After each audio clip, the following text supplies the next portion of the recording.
Y'all, this video does not want to get made. This video, I'm telling you right now, this video does not want to get made. Hey, you guys, it's Peter, and I'm back. Of course I'm back. I'm not going anywhere. Peace. Peekaboo. I see you because thank God, I'm YouTube famous now. Peace. Peekaboo. I see you. I don't even remember where I'm at on this intro. I don't remember where I'm at. The album, Dad, Shimmy, Shimmy. Available, 1989. The album, Dad. What is this intro? What is going on with my life today? It's actually a really good day, but I'll get to that in just a second. Okay, the album, Dad, Shimmy, Shimmy, F. Rock on, gold. You know, let's do a little Stevie Nicks dedication today, shall we? Players only love you when they're playing. Rhiannon rings like a bell through the night, and wouldn't you love to love her? How are you guys doing today? Should I sing another song? Oh my God, let's sing another song. What should I sing?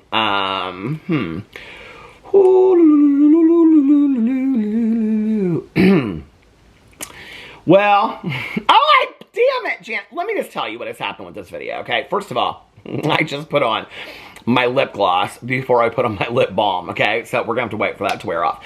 So, first of all, I'm sitting here ready to film this video, okay? I just did my weight loss journey video for my Peter Does Stuff channel, and I'm wondering if I deleted the video, okay? Because sometimes I do that when I turn around and film another video.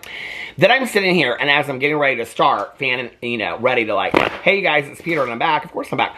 All of a sudden I hear the garbage truck going down the street, which I just remembered, I don't know why, that when I was a little kid, I wanted to be a garbage truck driver, and my mom got me, I was like 5 years old, she got me like this dump truck for Christmas, and I was really upset because I wanted a garbage truck, and it wasn't a garbage truck, and my mom was like, you love imagination, just imagine it's a garbage. She's like, we couldn't find a garbage truck. But I wanted to be a garbage, man, so bad when I was a little kid. I think it's kind of interesting. Now it is my job to take out the trash. But anyway, but I did. I wanted to be a garbage man so bad. Or a fireman. I love to go to the fire station. My mom, so where I grew up, there's a little artsy area of town called Broad Ripple, and there's a fire station there. And I can remember when I was a little kid, because my mom went there. She went to Broad Ripple High School. See, my mom was a Ripple Rocket. I'm a Ripple Rocket, a mighty Ripple Rocket. Who they tell you? I don't know. Anyway, but anyway, my mom was a Ripple Rocket, so we would go to Ripple. We would go to Broad Ripple. People call it Ripple. We would go to Broad Ripple all the time, and my mom was class of 61 at Broad Ripple High School, in case you're from Indianapolis. But anyway, we would go there and we would go to the trophy shop that's on the corner. Now it's like, it's called, it's a pub now. I can't remember what it's called. But then across the street was Peach's Records, and they had records like, I know for some of you kids that have you've never even seen CDs. You just seen the iTunes and stuff. Okay, or Spotify or whatever. Well, back in the day, there was these things, and they were like, some of them were black, but some of them were red. Like my mom had the original like Beatles, album that was like red and stuff like that. But, and some of them came with posters and everything. But anyway, there were these things and they were round, okay? And I know it's hard to believe, but, they're like, oh no, Peter, those are like, we get those at Urban Outfitters now, and we order them online and we collect them. Well, back in the day, that was the only way that we had to listen to music unless you turned on the radio, okay? And then those were called records. We didn't call them vinyl, okay? We called them records back in the day, and before that were 8-tracks, and I had those too. I had this little like robot guy, and you stuck an 8-track in him, and okay, but he was like this little robot guy, and I can remember like plugging him in and like in the garage, and then I would like do roller skating routines, and I had the Xanadu 8-track, and I had the Donna Summer Hot Stuff 8-track, and I would do roller skating routines to my little robot guy. But anyway, so that was 8 tracks. 8 tracks came before albums, okay? And then after albums came cassette tapes. And do y'all remember the singles? We used to go all the time to the store. Well, for those of you that don't know, what you'd have to do if you wanted to find out a song, okay, because you couldn't just like, we didn't have, Shazam? Oh God, I wish I would have had Shazam when I was growing up as a kid. I'll tell you right now, you talk about genius, that Shazam might be the most genius is it an application? I don't know. That might be the most genius application they've ever made in my entire life, because I'll tell you what right now, this is what we would do, okay? When I was in high school, my girlfriends and I, we would like hear a song, like we would catch like the tail end of it on like 120 minutes. Y'all remember 120 minutes on MTV? Okay, which where they played like we called it alternative, but it's not like what people consider alternative today. Like when I was in high school, I graduated in 1990, alternative music was like new age and punk rock. Okay, so we would like catch like, we would hear like a beginning of a song, we'd be like, show me, show me, show me. Okay, so we would like go into a record store and there'd be like 5 of us, and we'd be like, okay, who's gonna go up, you know, to the girl? And there would be this girl that worked there, and we thought she was so cool. And she had her like, you know, hair shaved on like one side, and the rest of it like came over like this and stuff like that. And then she had like the real black eyeliner on and all this kind of stuff, you know, and like I was gonna say a toothpick, but a safety pin through her ear and stuff like that. You know, she looked like she could not be bothered with us. Like she was ready to go back in the back alley and smoke a clove cigarette. So anyway, but we would like be like, okay, who's gonna go up to her? Who's gonna go up to her? And then we would go up to her like at Karma Records. Do they have Karma Records all over? Or is that just in Indianapolis? And you'd wait in line. Like the kids, they miss out on this stuff. Okay, I waited in line like all night long. Can't believe my mom let me do this, but my friends, they wanted to go see Social Distortion, and we waited in line all night long at Karma Records in Carmel, Indiana, for them to get tickets. Like they camped outside. Do people do that anymore? Nobody does that. Camps for tickets, do they? No, you just get on Ticketmaster. See, they ruin all the fun. Do you remember that? Camping out for tickets back in the day? Oh my God, that was it, wasn't it? You got first row and you thought you were gonna get the best tickets in the house. But anyway, but we would like go in there, and then to the girl, she'd be like, yeah, can I help you? You know, like she can less be bothered, right? And then we go up there and be like, yeah, we're trying to look for this song. And she'd be like, what's the song? And we'd be like, well, we only know like, you know, 3 words of it. And she'd be like, well, what are the words? And we'd all kind of like look at each other like we were so embarrassed. And then they like push me forward, and I'd be like, oh, show me, show me, show me. And she'd be like, yeah, just like Heaven by The Cure. And then we would like all go over there, and we would like all buy the same tape, right? But then you would like wait up at night and like I had this friend of mine, true story, okay? She would like wait on Friday nights, because on Friday nights in Indianapolis, they had like late night love lines is what they would call it, right? And so she would call in and try to disguise her voice because she didn't want any of her friends to know that she was home on a Friday night listening to late night love lines. I know it's kind of sad and tragic, isn't it? You don't really appreciate the 80s just by seeing the movies. You don't. You had to live it, right? And she has told this story to me so many times, and I live for this story. And so anyway, she would like try to disguise her voice, like, hi, this is Judy. Could you please play? And then like she would, you know, I'm trying to think of some song back then, you know, like Peter Gabriel. What was that song by Peter Gabriel that everybody Lost in Their Eyes or something like that? Could you play Lost in Their Eyes? That sounds like Cher, doesn't it? Could you please play? Cher, is that you? No, this is Judy Smith. Could you please play Lost in Your Eyes by Peter Gabriel? And then they'd play it, but like as soon as they would say, and this song goes out to Judy Smith. And as soon as you would hear Judy Smith, she would hit record. So she could record that song, okay? Because that was called cheap. That's what we did before we bought the cassettes, right? So we could have the songs and stuff like that. Oh God, those were the days. Those were the days, my friend. Have I had enough time gone by? So, okay, so anyway, the garbage, that was from the garbage truck. See, I always know where I started. That went all the way back from the garbage truck to, all the way back to, what do you call it? To, then the cassette tapes. Oh, it's because I was talking about songs. Should we sing another song? Should we sing another song? Let's sing another song. Let's sing another song. I'm not, you know, people think that I think I'm a good singer. I know I'm not a good singer, okay? That's the joke of it all. I know I'm not a good singer. I'm not a good dancer either, okay? But listen, life is short. If you want to sing, sing. If you want to dance, dance. And if people want to judge you for it, hey, more power to you. Okay, let's sing a song. Sing a song, sing out loud. Do you remember that song? Was that Barry Manilow? I think it was. Or Neil Diamond. I don't know. But anyway, Cause there were pages turned with the bridges burned. Every step you take is a... Anyway, make the friendship races. Take a moment and taste it. You've got no reason to be afraid. You're on your own, kid. I love that song so much. All right. You're on your own, kid. Let's get into this video, shall we? Well, let me tell you a little story about a dog named Boo Radley. So, I didn't know if I was going to be filming any videos today, because if you watched my vlog last night, well, I was basically an emotional wreck, and I cried through the entire thing sitting right here.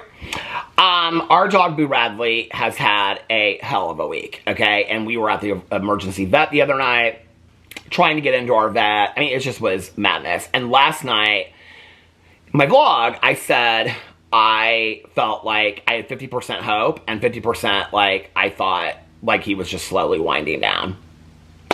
But we had a vet appointment this morning. We went into the vet this morning, and we had a fantastic vet appointment. And little Boo Radley is sleeping over here. He's very, very tired because we call it his funny medicine.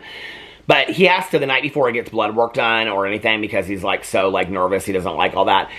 He gets a half a doggy, I think it's just regular trazodone, half a trazodone, and then in the morning of he gets a trazodone, and then he sleeps the whole rest of the day. But he was very, very good for the vet this morning, and she was so excited. She was like on the floor, and she was like playing with him and stuff like that. And she gave us a lot of hope, and Boo Radley is not going anywhere. Just like me, he's not going anywhere. So I'm very happy. My husband and I laid in bed last night, and just, you know, after having lost 2 dogs in the last couple of years, we just were like, is this the end? You know? And I just want to say, the amount of comments that I got on that vlog, the amount of comments I got on my videos yesterday from talking about it, the DMs that I got of people sharing stories with me about pets that they've lost. A lot of people have lost pets lately. I'm so sorry. I think grieving the loss of a pet is something that we don't talk enough about in this world. You know, and it's kind of like, I mean, it's not like you get a day off work, you know, from grieving a pet. I think you should. I think that we don't talk enough about it. We don't talk enough about the bond, you know, of the unconditional love that you get with a pet. And the amount of DMs, emails that I received from people yesterday was just unbelievable. I've tried to keep people updated on Instagram because I didn't want people to worry. And so I just want to say I'm so incredibly grateful for you guys. Thank you so much. It just was overwhelming. I mean, I literally, like today, I opened my Instagram. I didn't really even think about it, to be honest with you. And we were on the way to the vet, and I opened my Instagram this morning, and I was like, oh my God, there's literally like hundreds. You know, every day that I open my Instagram, there's always a lot. There's always like, you know, dog pictures and squirrel. Lots of people send me pictures of squirrels and funny memes and stuff like that. But this was more, you know. A couple people asked me what I thought about GABBIE HANNA, so that's why we're here today. But I just want to say thank you so much. I had said in my vlog yesterday that if the vet appointment didn't go well, then I probably wouldn't film videos for a couple days. But I'm here, and Boo Radley is sleeping right next to me. And during my last video, my weight loss video, he got up and made a little appearance because he walked into the bed, and then he walked back and he laid back down. But he's doing great, and I'm very, very happy today, and I'm feeling very, very blessed. So thank you guys again. All right, so let's get into this video. A couple people asked, well, I have to be honest with you, I was kind of surprised when I watched the video that I didn't get more messages about it. I got a few DMs about it last night, where people were like, I really want to know what you think about GABBIE HANNA's new video and things like that. And in all honesty, she had posted it earlier in the day. When I watched it last night, I think it had been up like 15 hours or something. So maybe she posted it. She says in the video that it's the 10th and she's going to post it on the 11th. So I think she posted it early yesterday morning. So today's Thursday, so she would have posted it early on Wednesday morning. Actually, I have it pulled up right here. Let's see how long it's been up. It has been up for 1 day. So she posted it sometime yesterday morning. And the video is called A Long Overdue Apology. And underneath it in the description box, it says James 5:16. So admit your sins to each other and pray for each other so that you will be healed. And the first thing I noticed was that Joey Graceffa underneath here commented, thank you, GABBIE. I'm happy to see you in a better place now. So, you know, what's interesting is I don't usually wait until a video to read the comments. Like, sometimes I skim through the comments. Now, I saw that because I also noticed, or maybe she tagged me in it, I don't know, but Spill Some Tea had posted something like the screenshot of Joey Graceffa commenting back to GABBIE HANNA. So I already knew that he had commented on the video before I watched the video, but I didn't go in and read a lot of the comments. I want to do that today because I want to kind of see the take on this video. But before I do, I want to tell you what I thought about the video. Because often what happens is, and I'm trying to get away from this, like before I'll discuss something in a video, I'll like watch a couple other videos of people covering it, or I'll see what people are saying like underneath the video if it's like a response to a video or whatever. And it doesn't really change my opinion about things, but it just is interesting. Like I have all that knowledge in my head before I'm going and making a video. I would say the last 6 months to a year, I've been trying not to do that. I've been trying to watch the commentary videos and stuff after that. And I'll tell you actually where I learned that from. And it was from Zachary Michael. Because I'll say to Zachary Michael, like, if I very rare, so for those of you that don't know, Zachary Michael does a lot of Amberlynn Reid content, a lot of like the Slate and Sister content, Foodie Beauty, things like that. And so very rarely do I do an Amberlynn Reid video, but when I do, I'll be like, hey, just want to let you know I did an Amberlynn Reid video in case you want to watch it, like, because I'm kind of a little worried about what he might say, like, well, you got this, and this wrong, right? And Zach's a good friend of mine, and we were texting the other day. So anyway, and Zach knows that I consider him a dear friend. But anyway, so one of the things that Zach will say to me, like, or has said to me in the past when I'll send him, like, you know, like, hey, I did this video, I just want to let you know, and because I'm kind of, like, anxiously, like, okay, does he approve? Like, did I get the stance right? Or, you know, am I completely wrong because I don't know anything about what's going on with Amberlynn Reid today? And he'll always say to me, he'll say, I don't typically watch other commentary videos about topics that I cover. He goes, because I don't want it to change my opinion whatsoever. Like, I want to go into it. And I love that stance, honestly. I think it's such, like, I've said this before in videos about him, like, he is a very thought through in ways that I think that people just see. I mean, he's so witty and so funny and so sarcastic that I think people sometimes see just that. They don't really see how thoughtful he is and how intellectual, and he's just a really kind, good person. And so when he said that to me, I was kind of like, that. I love that, right? Like, I'm going to start doing that too. Like, I'm not going to watch a lot of commentary videos, but the problem is that for me, often, like, if I'm doing a video about, you know, person A, and person A talked about person B, that's a commentary channel, you know, and person B is covering it, you know, and, like, let's just say if it's about Adam McIntyre, and somebody's, you know, Trisha Paytas said something about Adam McIntyre in a podcast, and then Adam McIntyre's responded to it, and I'm doing a video about that. Sometimes, like, I'll reach out to Adam and be like, hey, do you care if I make this video, or whatever, you know. Very rarely do I ever do that anymore, but it's hard then, because I gotta watch all the commentary that goes along with it. But I think, like, in a situation like this, I don't want to watch, and I don't even know if anybody's else made a video about this. I'll tell you what I thought after I watched this video the first thing. Like, right now, I just looked, it's sitting at 33,000 views, and it's been up for 24 hours, okay? Gabbie Hanna is somebody that has, on this channel alone, 5 million subscribers. Now, before she basically left the internet, her last video that she posted, or that she has up here, she's been taking down a lot of videos. No, it was sitting at 7.6 thousand views. I mean, she hasn't, when she was posting, she hasn't been posting for a while, she wasn't getting great views. But what was sad to me about this was when I watched this video, and I'm just going to give you, I'll get into detail in a second, but when I watched this video, my initial immediate response was, I'm really impressed with this. Like, wow, right? Like, to be this authentic and real, and not just in what she said or what she did, because I don't think we see very much of this ever online, right? Like, this is unexpected. And people will say to me often, like, you never highlight the good, you always highlight the negativity. Well, I'm a drama commentary channel, so I'm going to obviously talk about the things that are drama. And let me prove to you why I do that, right? Because her video is sitting at 33,000 views, and she's got 5 million subscribers. Nikocado Avocado's video of trolling the internet, and he did the social experiment, okay, where he's basically being nasty to his audience, I think. And a lot of his audience members were like, you know, I was hanging on, but when he talked to me that way, that was when I was out, right? It's interesting to me that that video is sitting at almost 40 million views, and Gabbie Hanna coming back and apologizing basically to everybody, okay, is sitting at 33,000 views. And to me, to some degree, what that says is, A, that people really aren't that interested in Gabbie Hanna anymore. Yeah, I get that, right? But B, it's that people really are interested in, it's kind of like, you know, just watching this mess unfold, right? Like, they would rather watch a mess. They don't really want to watch somebody heal and get better. I mean, like, that's not really entertainment to a lot of people. People want to see somebody troll. They want to see somebody messy.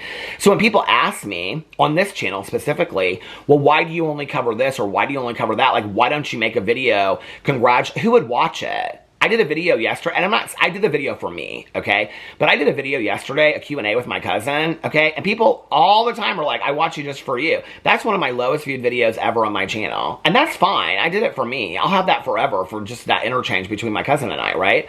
But it's like, if I do a video tomorrow and I called it Trisha Paytas, whatever, X, Y, and Z, I get 30,000 views on it. People want to see those things. That's the reality, right? When people say, why do you talk about the same 5 or 6 people, okay? So, for me, it's interesting, though, that a video, like, they've both been gone for a while, right? Like, Gabbie Hanna's been gone for a considerable amount of time, too. In fact, the last video that I did, I was talking about how she said in her video, so we can say this now. Well, other people, anyway, exposed it, but that she's back home in Pennsylvania. You know, people were talking about this gym that she was working at, that she was being, you know, like, she was being a personal trainer or a coach or something like that and teaching classes, and you know, my take basically was, I hope she's well, you know, like I wish before she left that she had issued some kind of apology. Maybe she wasn't there yet, but I wish that she had, and that I hope that she's working on her mental health, and I hope that she's doing physical health, and I hope she's well, because for a very long time, GABBIE HANNA didn't seem well. And the thing about it was, you couldn't really tell what was real and what wasn't real, you know? I mean, I hope to God I don't have to turn around a week from now and be like, eat my words, and be like, well, everything I said about GABBIE HANNA, I guess, is not true because here she is trolling again. But I don't think that's going to be the case. I really don't. A lot of what she said in this video was so thought out. So, you know, people were finding her and found out that she had moved out of California and she was living back home again and stuff like that. And then she was like in England, and I think she spoke at Oxford, and people were sending me that, and they're like, can you believe GABBIE HANNA speaking at Oxford? I don't know how she got that. I have no idea how she got that opportunity.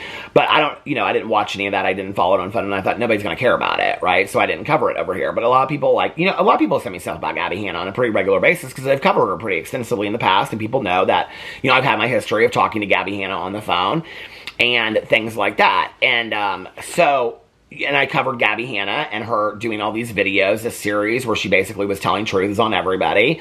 And Jesse Smiles, you know, Daniel Prada and Joey Graceffa from Escape the Night, Trisha Paytas. I mean, she basically was coming out against everybody, right? And so, and then that kind of led into this period where she just never left her house, and she did, you know, 957 TikToks in 2 days or something like that, and people were worried about her. And then people were like, but at the same time, GABBIE HANNA, this has been who she's been for a very long time. Like, she does this and then she releases music. Like, she causes drama. And at the same time, GABBIE HANNA was like, this is not to release music. Then she released music. And so people were like confused. They're like, is this a game? Is this marketing? Is this hyping up drama to sell music? She's selling it, saying it's not, but then she released a song. So people didn't really know. And then what happened was that GABBIE HANNA was just gone for a while. Like, nobody heard from her. Like, she just wasn't posting on Instagram, TikTok, Twitter, YouTube, anywhere. She just was gone. And then out of the blue, I got sent from the gym that she worked at, like their Facebook page had put up, like, welcome our new personal trainer, you know, GABBIE or whatever. And so I looked into it, and before I made the video, like, a couple other people had made the video too, and I was just like, you know, like, I hope she's good, I hope she's taking care of herself, and I do. I wish the best for her. So I didn't really know what to expect when I went into this video. In all honesty, because we know now that GABBIE HANNA has become, like, hyper religious and, you know, identifies as Christian, and she's very, very religious and things like that. I thought that, in all honesty, like, not to make a joke out of it, I thought I was gonna watch it. It was gonna be a lot of, like, you know, hey lordy mamas, and, you know, I didn't know what it was gonna be. I had no clue what it was gonna be when I saw this, because people were like, the few DMs that I got, I mean, there really was not that much interest in it, you know. The reason I'm covering it is because I'm really interested in it, and I'm really surprised more people aren't watching it and talking about it. I mean, you know, drama commentary, as much as people want to say that it's dead or it's dying, I mean, there are drama commentary channels that are getting hundreds of thousands of views, you know, that are covering these same topics. There are people that have been covering GABBIE HANNA that got hundreds of thousands more views than I ever got on a video, right? And so people were interested in GABBIE HANNA, but GABBIE HANNA comes back and she does a full apology to everybody, and nobody cares. But everybody's watching this Nikocado Avocado video where he basically comes back and says, F you, I'm the villain, I always have been. And he calls all of his audience ants. And 38 million people are watching that, but nobody's interested in the healing of GABBIE HANNA. I think that's a sad statement about where we are today in this world. I really do. I think it's a sad statement about that, you know?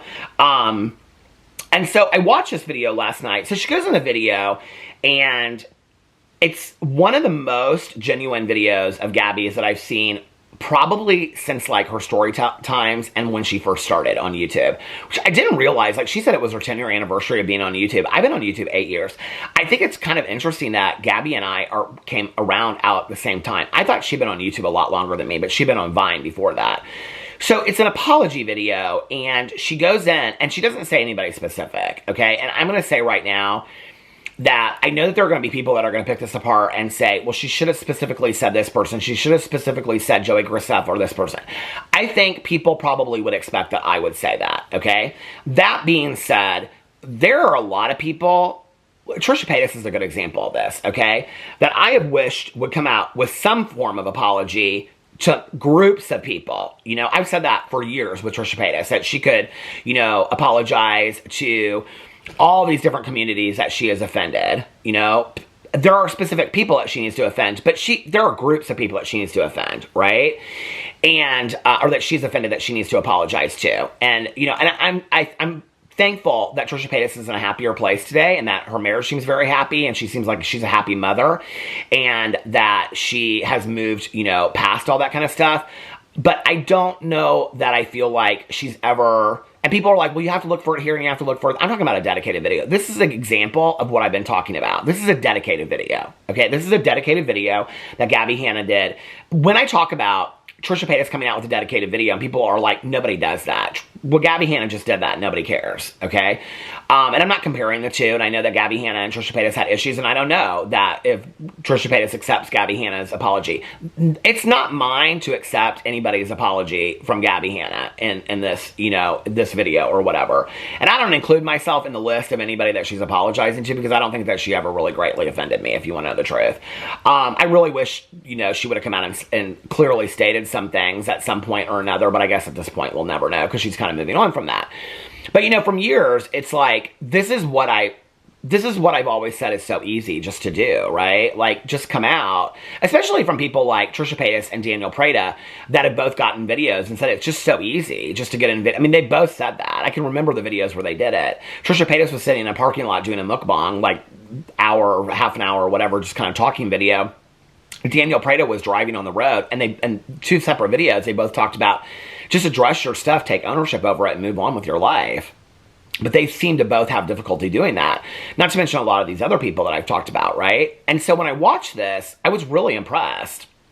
She goes in and she apologizes basically to anybody she's ever worked with before. And she goes in, it's not only that, I mean, it's interesting because I know she's coming from a Christian point of view, but as a person in recovery, we do something that's called, well, in 12-step recovery. And listen, recovery month is this month. However you deem getting sober, however you define sobriety, I just want people to stay alive and not die from drugs and alcohol. So however you do, I respect anybody's way to get sober. I have been sober 29 and a half years in a 12-step program. And in a 12-step program, we do something that's called the 4-step inventory. And in a 4-step inventory, you do a searching and fearless moral inventory of your life. And when you do that, you make a list of resentments, a list of fears, and a list of conduct. And then you go through all that, and you look at different areas of your life that it's affected. And then you take a look at what's my part in that with the resentments. So when you go through resentments, you list who or what, like an organization or a person, the resentment is about. Then you go in there and you state, the second column is you state the reason that you're resentful at them. And then you go in and you talk about how that's affected you. What areas of your life, like your ego, your pocketbook, your pride, like what your relationships, like how has that resentment, that person or that organization, what they did to you, how is that affecting you? And then you look at, do you have a part in that? And some things you do and some things you don't, right? But you look at all that. When I listened to GABBIE HANNA talk about this, it was interesting to me because it was almost kind of like, it was very much like inventory, but I don't believe that it's 12-step inventory. I almost think it's something that she's doing like within like a church or something like that, through ministry, because she talks in there not just about, like she says, to anybody that I worked with, like on a project or an opportunity that I was given, like I was selfish and I should never have taken those. She even goes so far as to apologize for taking spots from people that worked harder to get those spots than she did. I mean, that's taking a lot of responsibility. Okay, let's just be for real. And she was like, you know, I got spots for things that people that were 10 times more talented than me should have gotten. And she's like, and I apologize for that. And she takes full apologies for everything. She doesn't say anybody's specific name, but you know who she's talking about when she's going through there. I mean, she even talks about videos that she's made about people, things she said about people. She even goes in there to talk about her story times. And she says, even though people don't know who they are because I kept them anonymous, you know, they may have felt some kind of way when I was talking about them, even if the story, you know, was true or whatever. I don't think she says that, but however she says it, like if they felt some kind of way, I apologize for sharing that story online. It was interesting that she took it to that point, but she said all this kind of stuff. This is going to stop in just a second. Hold on. Okay, so she says all this stuff in here, but when she says it, she doesn't just say, like, Judy Smith or, hey, all the YouTubers that I've already worked with, I apologize. She goes in, and this is where this part is important. I mean, this is a really, she took notes. This is, I mean, she's taken notes for years, but this is a really well thought out amends. It's more of an amends than it is an apology, if you want to know the truth, because what she does is, so an amends is when you go to somebody, you take responsibility, and then you say, and this is what I'm going to do so that it doesn't happen again. This is what I'm going to show. You know, when we talk about an amendment to the Constitution, it's a change, right? So what she's talking about is she's talking about, I'm a changed person, and now I'm going to demonstrate to you how I'm a changed person. Now, how she defines that, I think, might be funny to some people. But I respect however anybody wants to define their change, okay? So we'll get to that in just a second. But when she's going through this, it's almost very similar to, and I don't know, maybe she is in a 12-step program and she's just not using certain language or whatever. But she doesn't just go in there and say, like, I apologize to this person like you would do in like, you just say, I'm sorry. She goes in to say exactly what she did. She takes full accountability for what she did. She goes in there and details it. I mean, very specifically, like, I took spots from these people. I was difficult to work with. You know, people said I was difficult to work with. I denied that. I mean, she goes into pretty serious depth, right? Then what she does is she goes in later in the video and she talks about how she's taking videos down because of language that she used, that when she first got on YouTube, she felt like in songs and stuff that she had to cuss because, and this is just her, I'm not saying I agree or disagree with this, but that she cussed a lot because she felt like it made her edgy. She said, you know, she felt like she showed a lot and so she's more modest today and she wished she hadn't, so she's taking down a lot of those videos, and she explains why she's taking down a lot of those videos. That's the demonstration part of I'm a changed person, okay? And these are the things you're going to witness from me going forward. I'm not going to be using this kind of language. That modesty is important to me today, so these are the things that I'm going to do. Now, you might have a problem with that or think that that's a joke, but that's how she defines her change. And I think that that's how she chooses to define her change, and I think that that's respectful. And I think it's cool that she goes in there and she even explains it, right? And she goes in there and she even, like, apologizes to her family. And most of all, what I thought was really cool was that she apologizes to her audience. You know, very often when we see, you know, apologies from people, it's like them half-heartedly taking accountability, kind of, in language that they think won't get them in trouble further down the road, in the least amount that they have to possible for an action that they did, and then they don't really ever address their audience, because most of them have lost sight of their audience, you know? And she full-on apologizes to her audience. And one of the things that she apologizes to her audience for, and I love this, okay, is that she apologizes to her audience for ever making them worry about her. And I thought that this was fantastic because in recovery, okay, and I'm just kind of like, you have to understand that I watch things from a recovery point of view, right? Because I'm a sober person. And so when I'm watching this and she says that, I'm thinking to myself of like making amends to my dad. And one of the things that I made amends to my dad that my sponsor brought to me at that time that I didn't even think about were all the nights that my dad didn't go to sleep because he was so worried about, like, when is my kid coming home? Where is he at? Is he dead? Is he alive? Is he in jail? I don't know, right?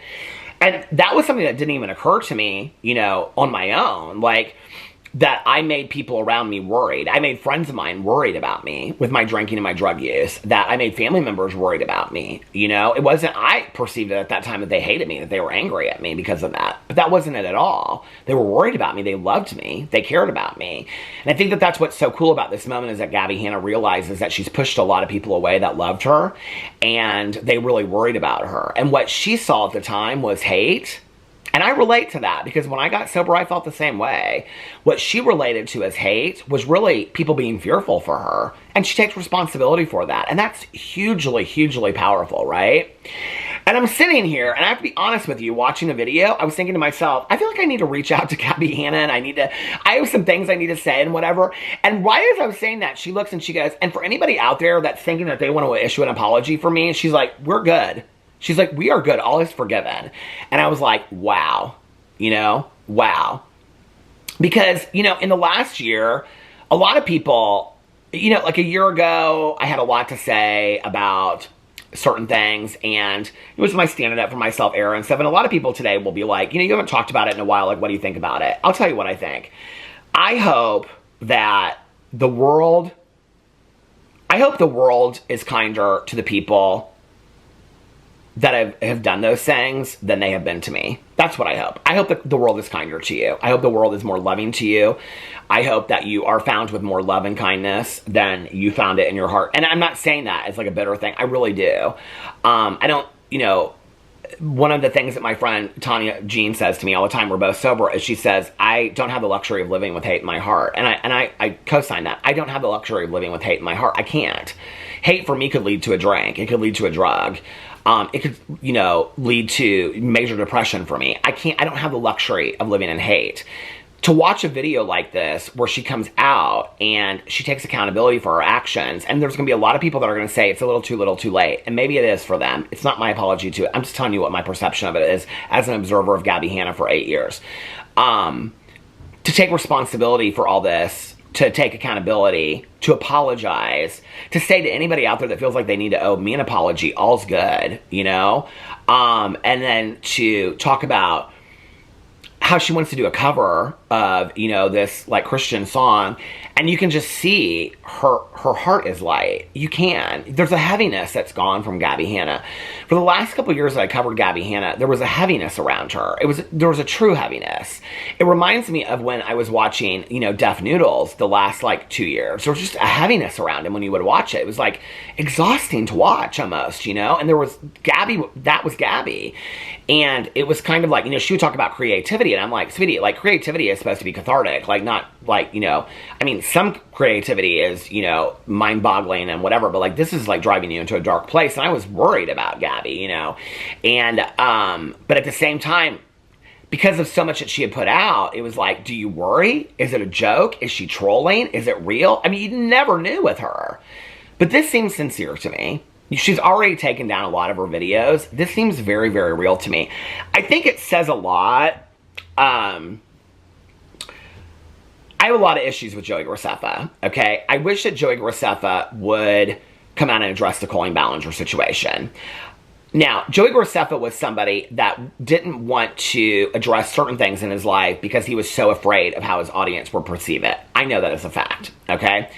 So, does it surprise me that Joey Graceffa is trying to stay as far away from Colleen Ballinger and never have to address it if he doesn't want to? Yes, that doesn't surprise me. I think Joey Graceffa is so concerned about his audience, so concerned about, not like he cares about him, but he's so concerned about keeping them and his almighty dollar that to him, he always has to be on the right side of things. So he's going to do as little as possible to align himself with Colleen Ballinger. If he could take down every one of those Colleen Ballinger videos with him in it, trust me, he would do it, because he doesn't want any relation to her whatsoever. Because it looks bad on him. But would he come out and address it and bring attention to it? No, because he knows that there's going to be 20 drama videos that are going to go up tomorrow. Joey Graceffa addresses Colleen Ballinger. No, he's weak. He hides. That's what he does. Instead of just coming out like a grown man and addressing it and saying, yeah, I was friends with Colleen Ballinger. Here's my, you know, whatever. She has these allegations. I don't stand by him. But I was impressed that, you know, it's interesting because I've talked about this before. Like, I feel like I get on YouTube a couple times a week, and he and Daniel Preda's videos addressing GABBIE HANNA, I mean, and they're at like millions of views, are still recommended to me. I'm like, why are these videos recommended to me? Not just on this channel, but like on all of my channels that I watch. I mean, it's like, it's not because of what I'm searching for. It's on all of my channels. It's constantly recommended by YouTube, like Dear GABBIE HANNA or whatever it's called, right? And so it's interesting to me that their most highest viewed video. So the story was that GABBIE HANNA came out and she told a bunch of truths about Daniel Preda and Joey Graceffa. And what she did to them was horrific. Okay, what she did to Joey Graceffa and Daniel Preda at that time was horrific. And I had already heard behind the scenes that she was difficult as hell to work with. How she was difficult as hell to talk to on the phone.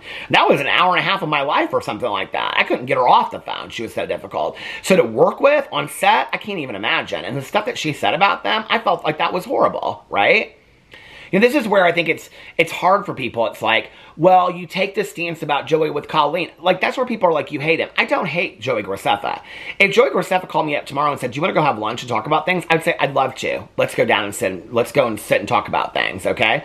And if he sat down, he'd be like, what's your beef with me? I'd say, Joey, my beef with you is this. My beef is that. My beef is that. I feel like you play into the straight fantasy. My beef is this. You know, if he wanted to have an adult conversation with me, bring it on. I'm more than ready to have an adult conversation with any of these people. If any of these people want to sit down and have a conversation with me, but I ain't going to bullshit him, okay? I'm not going to throw him up in some video, you know, and just be like, oh my God, we're such good friends. No, we're going to have a conversation. And if they have issues with me, feel free to bring your issues to me. I'll take full responsibility. Maybe there's a few apologies I need to make too. I'm sure there are, you know. But to run and hide like this, I just, you know. But it's like, I can see Joey Graceffa as a, you know, a 3D human being that does one thing with Colleen Ballinger, does something else with Gabbie Hanna. So was I impressed that Joey Graceffa commented on her video? I was really impressed because he didn't have to say anything at all, right? And so he's the first comment underneath there. And when you go underneath there, it says, "Thank you, Gabbie. I'm happy to see you in a better place now." And there's 14 replies. It has 860 or 899 likes on it currently. And, I mean, somebody said, "This just made my day. I love creators supporting each other with a bad history together. You both knew the impact social media can have on mental health. I love Gabbie and you so much." And Gabbie actually hearted Joey's comment. Somebody said, "This made me so happy. This is the kind of comment I was hoping to see. Thank you, Joey, for leaving that comment." I mean, I wonder if he'll leave the video up. I mean, if I were Joey Graceffa, I'll tell you what, right now, I would leave the Dear Gabbie video or whatever it's called up, because who knows that in a month you might not need it. I mean, you don't know with Gabbie, right? I'm hoping the best for her, you know? I wanted to kind of see what some of the comments were underneath the top comments. Somebody said, "I'm an atheist, but I do find it very beautiful and amazing what religion can do for some people. Turning to faith is anyone's decision, and I'm so glad she found healing and happiness through God."